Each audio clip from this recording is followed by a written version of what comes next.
Hello guys, આજે હું તમને ડાયાબિટીસ માટેનો ચાર્ટ બતાવીશ। સવારે સૌથી પહેલાં ઉઠીને ભેગાવેલા મેથીના દાણા લેવાના છે, એનું પાણી પીવાનું છે। એના પછી 30 મિનિટ ડેઇલી વોકિંગ કરવાનું રહેશે। આમાં એવું હોય છે કે જેટલું તમે વજન ઓછું કરો એટલું તમારું ડાયાબિટીસ કંટ્રોલમાં આવી જાય છે અને પછી વધતું નથી। જો તમે કંટ્રોલ નહીં કરો વજન તો પાછું ડાયાબિટીસ વધી જશે। એના પછી તમે નાસ્તામાં બેસન ચીલા છે, મગના ચીલા છે, ઓટ્સ છે, રાગીના રોટલા છે, બાજરીના રોટલા છે, જુવારના છે, એ લઈ શકો છો। એના પછી આપણે વાત કરીશું બપોરના ભોજનની। તો બપોરના ભોજનમાં તમારે ગલકા, પરવળ, દૂધી, ભીંડા, કારેલા અને તુરિયા અને લેવાના રહેશે।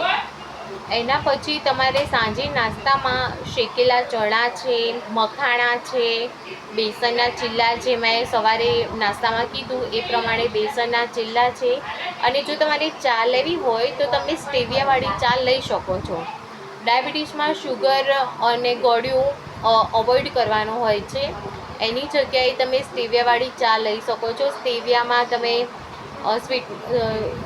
સ્ટેવિયા સ્વીટનેસ યુઝ કરી શકો છો। એના પછી તમારે પ્રોટીનનું પ્રમાણ વધારવાનું રહેશે। તો જે વસ્તુઓમાં પ્રોટીન હોય એનું પ્રમાણ તમે વધારશો તો તમારો ડાયાબિટીસ કંટ્રોલમાં આવશે। એના પછી તમારે રાતના ભોજનમાં કઢી ખીચડી છે, વઘારેલી ખીચડી છે, શાક રોટલી છે, મિક્સ સબ્જી છે, બેંગન ભરતા છે, એ બધું તમે લઈ શકો છો। તો આ હતું પ્રી ડાયાબિટીસ માટેનું ડાયટ ચાર્ટ, જે તમે ફોલો કરી શકો છો। આગળ પણ મેં બતાવેલું છે, પણ મને લાગ્યું કે થોડું અણસમજ થઈ છે તો મેં ફરીથી આ વિડીયો બનાવીને ફરીથી ડાયાબિટીસ માટે ડાયટ ચાર્ટ બતાવેલું છે। તો પ્લીઝ ફોલો કરજો એને।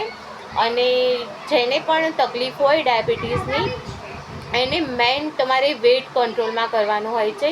જેટલું તમે વેટ કંટ્રોલ કરશો એટલું વધારે તમને સારું રહેશે અને ડાયાબિટીસ કંટ્રોલમાં આવશે। Thank you very much.